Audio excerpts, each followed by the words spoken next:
اللجن اللجن اللجن اللجن يا مولا اللجن اللجن اللجن اللجن اللجن اللجن اللجن يا صاحب الزمان اللجن اللجن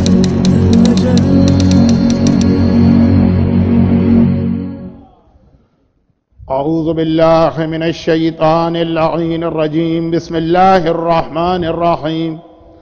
الحمد لله الملك الحق المبين، والصلاة والسلام على حبيب إله العالمين أبي القاسم محمد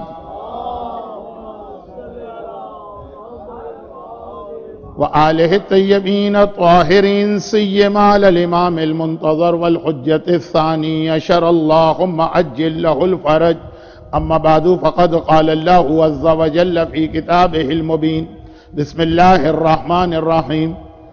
هو الذي خلق من الماء بشرا فجعله نسبا وصهرا، وقال: مرج البحرين يلتقيان بينهما برزخ لا يبغيان، فبأي آلاء ربكما تكذبان، يخرج منهم اللؤلؤ والمرجان. صلوات. ماہ مبارک شعبان، ہمارے پاس ایک حدیث ہے جس کے اندر تین یہ جو کنزیکیٹو منتھس ہیں ان کی فضیلت بتائی گئی. پیغمبر کا یہ فرمان ہے کہ رمضان یا شہر رمضان اللہ کا مہینہ ہے، شعبان میرا مہینہ ہے، رجب میرے اہل بیت اور میری آل کا مہینہ. تو اس شعبان کے مہینے کو اللہ کے رسول نے اپنا مہینہ ڈکلیئر کیا اور پھر ایک جملہ بھی ارشاد فرمایا کہ ماہ رمضان کی فضیلت باقی مہینوں پر وہی ہے جو اللہ کی فضیلت تمام کائنات پر. شعبان کی فضیلت باقی مہینوں پر ایسی ہی ہے جیسے میری فضیلت سارے انسانوں پر. اور ماہ مبارک رجب، بس حدیث کو آپ کمپلیٹ کر لیجیے. تو ماہ مبارک شعبان اسلامک کیلنڈر کا اونلی منتھ ہے جس کے اندر غم کی کوئی تاریخ نہیں اور خوشی کی اتنی تاریخیں. آلدو ربیع الثانی جو اسلامک کیلنڈر کا 4th منتھ ہے اس میں بھی غم کی کوئی تاریخ نہیں، مگر خوشی کی بھی صرف ایک تاریخ. ماہ مبارک شعبان، اس میں شہادت کی یا غم کی یا عزا کی کوئی تاریخ نہیں، اور خوشی کی اتنی ساری تاریخیں ہیں کہ پڑھنے والا بھی پریشان ہو جاتا ہے اور آرگنائزر بھی پریشان ہو جاتے ہیں کہ اتنے لیمیٹڈ ٹائم میں اتنے سارے جشن کس طرح سے رکھے جائیں. ہندوستان کے کچھ علاقوں میں پتہ نہیں کیوں شعبان کے مہینے میں شادیاں نہیں کی جاتی، اور اس علاقے کے کافی مومنین مجھے اس مجمع میں نظر آ رہے ہیں. پتہ نہیں کیوں اس مہینے کو شادی کے حوالے سے بہت برا مہینہ سمجھا جاتا.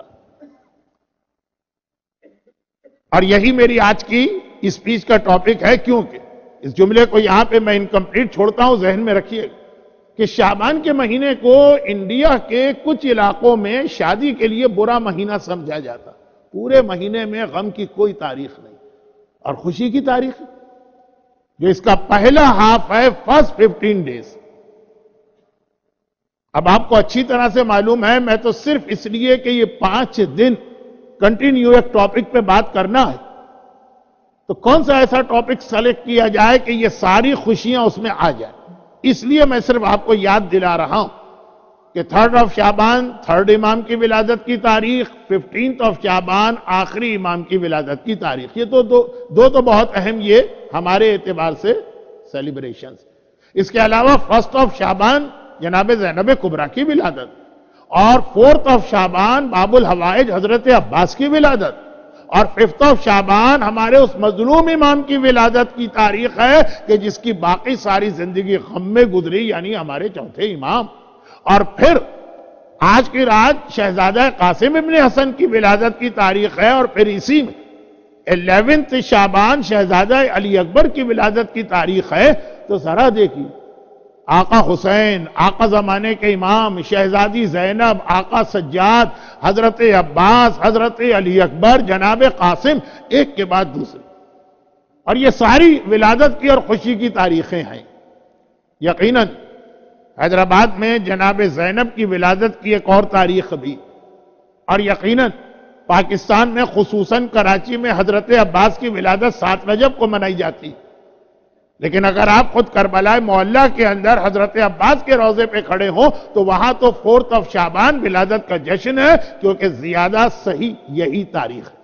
اب یہ تاریخوں کے مسئلے کو چھوڑیے، یہ وہ پرسنالٹیز کہ جن کا ذکر اس 5 دن کی محافل میں یا اسپیچز میں مجھے کرنا، اور کون سا ایسا ٹاپک ہو کہ ان سب کے حالات اس میں کامن فیکٹر بن کے آ جائے. تو میں آپ کے سامنے ایک سوال یہ رکھوں کہ یہ اہل بیت کے خاندان کی کیا خصوصیت کہ اس میں جو پیدا ہونے والا ہے یا تو وہ معصوم ہوتا ہے یا عصمت کے اتنا قریب ہوتا ہے کہ ہمارا دل تو یہی چاہتا، ہمارا عقیدہ تو یہی کہتا کہ انہیں بھی معصوم قرار دے دو. بھئی جناب زینب کبریٰ کے بارے میں کیا یہ لفظ کہ وہ معصومہ نہیں تھی دل قبول کرتا؟ یا جناب عباس کے بارے میں کہنا کیا یہ دل قبول کرتا؟ اب ہم مجبور ہیں کہ 14 سے زیادہ معصوم ہیں نہیں، صرف 14 معصوم ہیں، ہم انہیں معصوم نہیں کہہ سکتے ٹیکنیکلی. لیکن کیا اس کا مطلب ہے کہ نعوذ باللہ یہ خاطی ہیں، یہ گناہگار ہیں، ان سے زندگی میں کبھی کوئی غلطی ہوئی ہے، کوئی گناہ ہوا؟ محفوظ عن الخطا اسی لیے کہا جاتا. اب یہ ساری شخصیتیں وہ ہیں جن میں جناب علی اکبر اور جناب قاسم کا نام بھی شامل کر لی. یہ اہل بیت کے گھرانے کی کیا خصوصیت، اللہ نے یہ خاص بلیسنگ اس خاندان کو کس طرح سے دی کہ پیدا ہونے والا یا حسین و امام زمانہ کی طرح کا معصوم ہے، اور یا پھر عصمت سے اتنا قریب ہے کہ جناب زینب کبریٰ کے لیے تو لفظ آتا بھی ہے کہ عصمت صغریٰ کی مالک. یہ خصوصیت جو ان کو ملی، آپ کہیں گے کہ جی ہاں وہ تو ایک چوزن فیملی تھی. مگر کیا یہ کمپلیٹ ریپلائی؟ تو یوں تو ہم بھی چوزن پیپل. اللہ نے تمام کائنات کے انسانوں میں شیعان حیدر کرار کو چوز کیا اور انتخاب کیا. خاندان اہل بیت کی زندگی یہ جو ہمیں بلیسنگ نظر آتی ہے کہ ہر ایک ایسا جگمگاتا ہوا ستارہ ہے یا سورج، ایک سے ایک ایسی شخصیت کہ کس کو کس پر پریفر کیا جائے ہم فیصلہ بھی نہیں کر سکتے. اس کا فاؤنڈیشن اسٹون کیا ہے، اس کے اعتبار سے اسلام ہمیں پریکٹیکل میسج کیا دیتا. اور یاد رکھیے کہ اب میں بہت سیریس ٹاپک پہ آ گیا. خوشحالی کی ان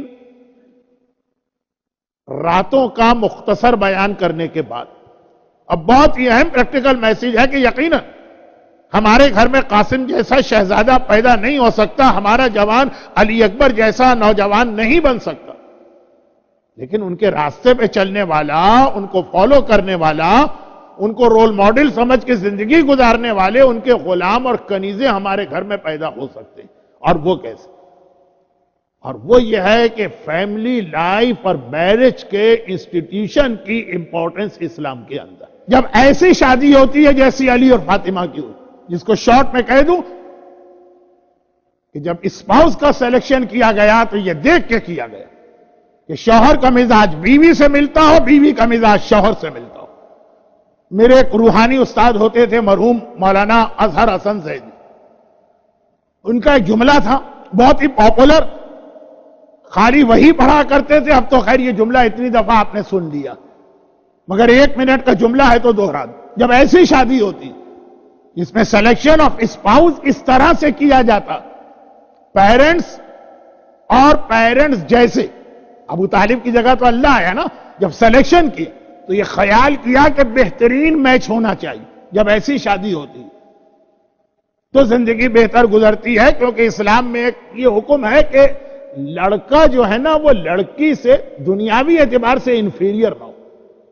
لڑکی کے دماغ میں اگر ایروگنس آ گئے، لڑکی کے دماغ میں اگر یہ پراؤڈنس آ گئی، لڑکی کے دماغ میں اگر یہ خیال آ گیا کہ میں بلند ہوں میرا شوہر پست ہے، شادی شدہ زندگی نہیں چلے گی. اب بہت پیسے والی ہے، لڑکا بالکل غریب، بہت اچھے خاندان کی ہے، لڑکا کسی بہت ہی، اب یہ ویسٹ کے کلچر میں تو جملے اچھے نہیں ہیں، لیکن انڈیا اور پاکستان کے ماحول میں کہ بنیا ہے یا سبزی فروش ہے یا رکشا ڈرائیور ہے مثلا. بھئی آپ میں سے کتنے لوگ کراچی کے اندر ٹیکسی چلانے کو تیار ہو؟ کتنے لوگ یہاں بڑے فخر سے چلا رہے ہو؟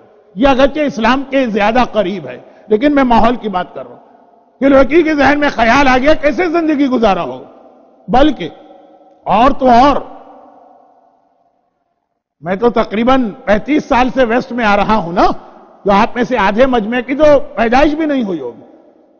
اتنی سی خالی بات کہ لڑکی کی وجہ سے لڑکے کو یہاں کا رائٹ، گرین کارڈ اور پاسپورٹ ملا. یہ ساری زندگی جو ٹونٹنگ اور تانا اس لڑکے کے ساتھ چلتا، کتنے گھر ہم نے ٹوٹتے دیکھے، کتنے خاندان ہم نے اسپوائل ہوتے دیکھے. یہ کیا بات ہو گئی کہ اگر یہ لڑکی کو یہ خیال آ جائے کہ میرا اسٹیٹس لڑکے سے ہائی، تو بہت سارے پرابلم کریٹ ہوتے ہیں. بہت ہی شریف، بہت ہی نیک، بہت ہی دیندار بچیاں بھی ہوتی ہیں، لیکن میں ان جنرل بات کر رہا ہوں. تو میرے استاد کہا کرتے تھے کہ یہ ہے تو ہمارے اور آپ کے گھروں کا اصول، لیکن بہرحال اہل بیت رول ماڈل ہے تو اللہ نے اس کو وہاں بھی رکھا کہ اگر بیٹی ایسی ہو کہ کبھی فخر کے عالم میں فاطمہ کہہ دیں ارے مجھ سے کیا بات کرتے ہو، میں تو حبیب خدا رسول خدا کے گھر میں پیدا ہوئی، تو بیٹا ایسا ہو جو کہے کہ مجھ سے نہ کہنا میں تو وہ ہوں جو اللہ کے گھر میں پیدا ہوا.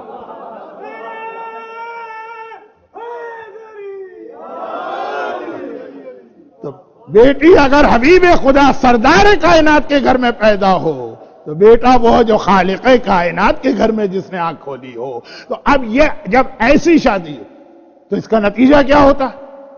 نتیجے کا لفظ تو صحیح نہیں، اس کے جو رزلٹ ہے وہ قرآن کریم کے سورہ الرحمن کی اس آیت میں ہے جس کو آج میں نے آخر میں تلاوت کیا. مرج البحرین یلتقیان، دیکھو دو دریا ہیں نور کے، عصمت کے اور طہارت کے جو ہم نے جاری کیے. یلتقیان، پھر انہیں ملا دیا. ابھی تک کی گفتگو یہی تھی کہ نور کے یہ دریا، طہارت کے یہ دریا، عصمت کے یہ دریا کیسے ملے. قرآن نے کہا جب یہ ملیں گے تو یخرج منہما اللؤلؤ والمرجان. جب اس انداز کا میچ ہوگا تو تمہارے سامنے کبھی حسن مجتبیٰ کی شکل میں موتی آئے گا، کبھی حسین کی شکل میں مرجان آئے گا. جب بہترین میچ ہوگا تو حسن اور حسین جیسی اولاد سامنے آئے گی. مزید اس کی تشریح تو میں بعد میں کروں گا، جو میری تھرڈ اسپیچ آقا حسین کی ولادت کے لیے. لیکن اتنی سی بات کہ قرآن نے پہلے حسن کا ذکر کیا.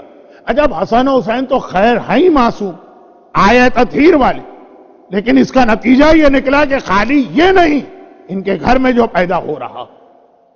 حسن کے حوالے سے ذہن میں نام قاسم کا آتا. دیکھیں قاسم اسی شادی کا نتیجہ ہے نا. علی اور فاطمہ کی شادی ہوئی تو حسن پیدا ہوئی، اور حسن اس دنیا میں آئے تو قاسم پیدا ہوئے. آج کی یہ تاریخ کربلا کے اس شہید کے حوالے سے ہے جو ہمارے ہاں دولہا کا لقب بھی پاتا، قاسم ابن حسن. یہاں پہ ایک مختصر سی بات یہ عرض کر دوں کہ بہت سے گھرانوں میں یہ رواج ہوتا کہ جب کسی کے ہاں بیٹا پیدا ہوا تو اس نے اس کا نام رکھا اپنے باپ کے نام پر. بچے کا نام دادا کے نام پہ رکھا تاکہ باپ کی یاد رہے. بیٹی کا نام رکھا اپنی ماں کے نام پر. اور کہیں کہیں یہ بھی ہوتا کہ اگر کسی کا پہلا بیٹا مر گیا تھا تو بعد میں جب دوسرا بیٹا پیدا ہوا تو وہ جو بیٹا یاد آتا ہے، پہلا بیٹا مرا ہو جو مر چکا، تو دوسرے بیٹے کا نام اس پہ رکھا جاتا.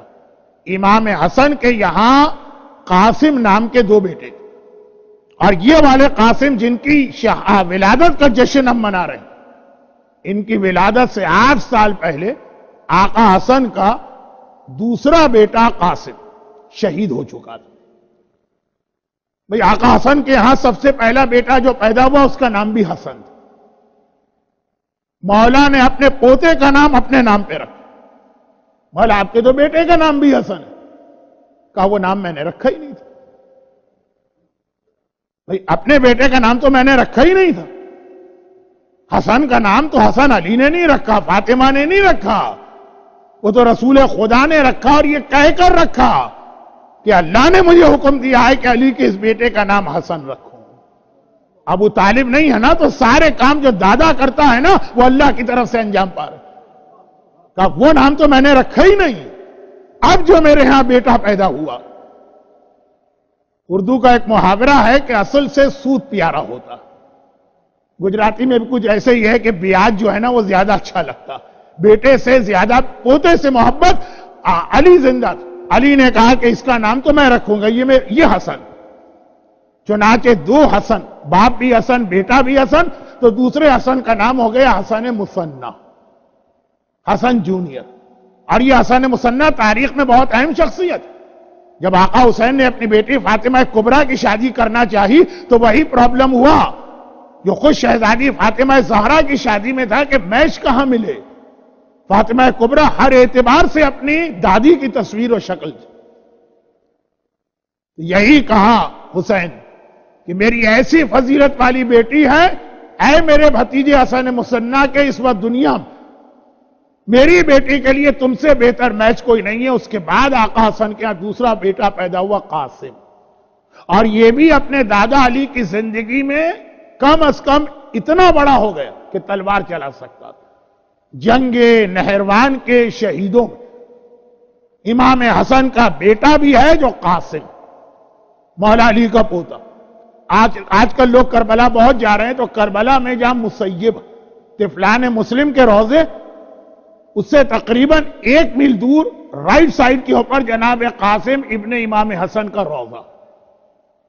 وہ چونکہ علاقہ جو ہے بڑا سینسیٹیو ہے، دشمنان اہل بیت بہت زیادہ، مسیب جانا بھی بعض اوقات مشکل ہوتا ہے، تو آج کل ریکمینڈ نہیں کیا جاتا، لیکن ہمیشہ تو یہ حالات نہیں رہیں گے نا، بڑے اچھے حالات بھی ہونے والے ہیں انشاءاللہ۔ آج بھی کراچی میں ایک شہادت ہوئی، کل بھی کراچی میں ڈاکٹر محمد علی وہ شہید کیے گئے۔ 3 دن پہلے جب میں آسٹریلیا سے نکل رہا تھا، میرے شاگرد اور میرے بہت ہی عزیز دوست مولانا غلام محمد امینی صاحب مسجد نور ایمان کے پیش نماز شہید کیے گئے۔ تو یہ ایک سلسلے تو خالی میں کراچی کی ابھی بات کر رہا ہوں، پورا پاکستان اس وقت ایک مقتل بنا ہوا۔ اس سال میں ہر سال اپریل میں زیارتوں کو جاتا ہوں، جب ہم لوگ گئے تھے تو پاکستانی قافلے کے کسی مومن مرج وقت حضرت آیت اللہ سیستانی سے پوچھا تھا کہ کب تک یہ سلسلہ چلے گا۔ پہلے بات تو انہوں نے کہی جو ہمیشہ کہتے ہیں کہ میں روزانہ فجر کی نماز کے بعد خصوصی دعا کرتا ہوں، پھر کہا کہ 2013 سے حالات میں تبدیلی آئی، کیونکہ پورا بیان کرنے کی مجھے آغا محترم کی طرف سے اجازت نہیں ہے، تو خالی ایک جملہ، یہ جو 1-2 باتیں میں نے ایسی کہہ دی جو ابھی کچھ علاقے سینسیٹیو ہیں، آپ نہیں جا سکتے، اور ابھی جتنی میری اسپیچز ہو رہی اس کے اندر جن شخصیتوں کا بیان ہے ان کے روضے یا عراق میں ہے یا مدینے میں چوتھے امام کا روضہ جس کے قریب بھی آپ کو نہیں جانے دیتے ہیں بقیع، اور اب تو دیکھتے ہی دیکھتے سیریا زینب کبریٰ۔ تو یہ باتیں میں اس لیے کہہ دیتا ہوں کہ یہ حالات ہمیشہ نہیں رہیں گے، بڑی شان کے ساتھ آپ جائیں گے تو یاد رکھیے گا کہ امام حسن کا پہلا بیٹا قاسم، میرے مولا نے جنگ جمل، جنگ صفین، جنگ نہروان میں حصہ لی۔ جنگ نہروان میں اپنے دادا کے لشکر میں شامل تھا اور جنگ کرتا ہوا شہید ہوا تو اس کو یہاں مسیب میں دفن کیا گیا۔ تو طفلان مسلم کے بالکل پیچھے ان قاسم کا روضہ ہے جو امام زادے۔ اور پھر جب بعد میں حسن مجتبیٰ کے یہاں ایک ایسا بیٹا پیدا ہوا جو حسن مجتبیٰ کی تمنا اور مراد، دیکھیں حضرت عباس کا نام ہے، لقب ہے باب المراد۔ اس کے 2 ریزن ہیں، 2 دن کے بعد اسپیچ ہونے والی ہے تو ریزن تو اس میں آئیں گے، مگر ایک ریزن یہ بھی ہے کہ وہ مراد علی تھے، مراد یعنی تمنا، عباس تمنا علی تھے۔ یہ والا جو بیٹا پیدا ہوا حسن مجتبیٰ کے یہاں، جو 11 مہینے کا یا 12 مہینے کا تھا جب اس کا بابا زہر سے شہید کیا گیا، یہ تمنا حسن تھا۔ اور تمنا حسن کن معنوں میں تھا کہ باپ کے ساتھ جو جہاد میں نے کیا نہروان میں، اور ایک بیٹا قربان کی، کربلا کے جہاد میں اپنے حسین کے ساتھ نہیں ہوں گا فزیکلی، مگر میرا بیٹا وہاں بھی قربان ہونا چاہیے۔ اپنی یہ تمنا اس تعویذ میں بھی لکھی، جو تعویذ لکھنے کے بعد یہ کہہ کر ام فروا کے حوالے کیا کہ جب میرا قاسم اتنا بڑا ہو جائے کہ یہ تعویذ اس کے بازو پہ آ سکے تو یہ اس کو اس طرح اس کے بازو پہ پہنانا کہ وہ کبھی اپنے بازو سے اس کو نہ اتارے، اور جب کسی بڑی پریشانی میں مبتلا ہو تو اس وقت کی تعویذ کھول کے دیکھنا۔ اور ہر ایک کو معلوم ہے کہ تعویذ میں کیا تھا۔ حسن کی تمنا تھی کہ بیٹا قاسم، میں کربلا میں نہیں ہوں گا، تجھے میری جگہ میری نیابت کرتے ہوئے میرے بھائی حسین کا ساتھ دینا۔ جب یہ بیٹا پیدا ہوا تو حسن کو اپنا وہ بیٹا بھی یاد ہے جو بابا علی کے ساتھ جہاد کرتا ہوا مارا گیا، اس کا نام قاسم تھا۔ تو میرا یہ بیٹا جو میرے حسین کے ساتھ جہاد کرتا ہوا مارا جائے گا، اس کا نام بھی قاسم اسی حوالے سے رکھا گیا۔ ام فروا کو اللہ نے ایک ہی اولاد دی، اور وہ صرف 12 یا 13 مہینے کی تھی جب ام فروا نے اپنی آنکھ سے اپنے شوہر کو دنیا سے رخصت ہوتے دیکھا، لیکن بار بار آخری وقت میں بھی حسن کی انگلیوں کا اشارہ ہوتا تھا، فروا قاسم کا خیال کرنا، تعویذ اس سے جدا نہ ہونے دینا۔ مگر یہ تو اس وقت کی بات ہے جب حسن دنیا سے جا رہے اور فروا اپنی گود میں قاسم کو لے کے آئی۔ جب قاسم پیدا ہوئے شعبان کے مہینے کی یہی تاریخ 6 یا 7، اس وقت شہر مدینہ کے اندر 48 ہجری یا 49 ہجری، یہ بھی ایک اختلاف، اہل بیت کے گھرانے میں اتنا بڑا سیلیبریشن منایا گیا، اور اللہ کا وہ وعدہ کہ یہ خاندان عصمت و طہارت ہے، اس پہ جب شادی ہوتی ہے یخرج منہم اللؤلؤ والمرجان، موتی اور مرجان ہی اس کے نتیجے میں سامنے آتے ہیں۔ آج حسن کا ایسا وارث ہمارے سامنے آیا، اور یقیناً حسن مجتبیٰ نے تو یہ اسلام پہ قربان کر دی۔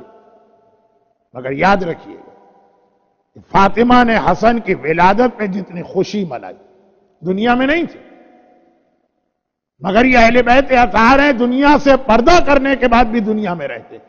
اگلا جملہ آپ ایام ازاں میں ذاکرین سے سنتے ہیں، اور فاطمہ نے جتنا غم قاسم کی شہادت پہ کیا وہ خود یہ بتانے کے لیے کافی ہے کہ یہ کوئی معمولی شہزادہ نہیں۔ خدا بندہ تجھے آج اہل بیت اطہار کے گھرانے کی اس خوشی کا واسطہ، آج میرا مولا خوش، اسے ویسا پوتا ملا جیسا علی چاہتے ہیں، آج میری شہزادی خوش ہے، واقعاً حسن کو ایسی اولاد ملی جیسی فاطمہ چاہتی ہیں، آج حسن مجتبیٰ خوش ہیں، یہ دعا کا جملہ آگے کی تقاریر کا بنیاد بنے گا۔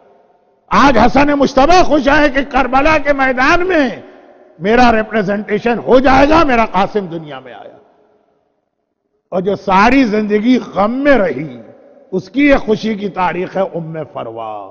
خدا بندہ تجھے اس ام فروا کی بھی خوشی کا واسطہ، دنیا بھر میں جہاں جہاں جو مومنین اور مومنات ہیں، خصوصاً شکاگو کے اس معصوم سینٹر میں جو لوگ آ چکے ہیں، جو خواتین، انہیں دنیا اور آخرت کی ساری خوشیاں نصیب فرما۔ قاسم کی اس قربانی کا واسطہ صاحبان ایمان کی اولادوں کو ہر آفت، ہر مصیبت، ہر پریشانی سے محفوظ فرما۔ لیکن خدا بندہ ام فروا اور حسن مجتبیٰ کی طرح ہم میں سے بھی ہر باپ اور ماں کو اگر اسلام کو ضرورت پڑے، آل محمد کو ضرورت پڑے، تو اپنی اولاد قربان کر دینے کا جذبہ عطا فرما۔ دنیا میں جہاں جہاں مظلوم شیعان حیدر کرار ہیں، خصوصاً پاکستان، اور پاکستان میں بھی کراچی، کوئٹہ، گلگت، بلتستان، پارا چنار، ڈی آئی خان، خاص طور پر عراق کے مظلوم صاحبان ایمان، خدا بندہ یہ سیریا، بحرین اور سعودی عرب، ان تمام صاحبان ایمان کی مدد فرما اور ان پہ ظلم کرنے والوں کو نیست و نابود فرما۔ خدا بندہ آج کی اس جشن کی خوشی کا واسطہ صاحبان ایمان کو رزق، صحت، اولاد، دشمنوں کے شر ہر حوالے سے محفوظ فرما، ہمارے بیماروں کو شفاء کاملہ عطا فرما، اور خدا بندہ انقلاب اسلامیہ ایران کی حفاظت فرما۔ ہمارے علماء اور مراجع، خصوصاً آیت اللہ العظمہ غیث سیستانی اور رہبر مسلمین حضرت آیت اللہ خامنائی کا سایہ ہمارے سروں پہ قائم و دائم فرما، اور ان تمام مظالم کے انتقام کے لیے اور ہمیشہ ہمیشہ کے اچھے زمانے کے لیے اپنی آخری حجت وارث معصومین امام زمانہ کے ظہور میں تعجیل فرما۔ ربنا تقبل منا انک انت السمیع العلیم۔ اللجن اللجن يا مولا اللجن اللجن اللجن اللجن اللجن اللجن اللجن اللجن يا صاحب الزمان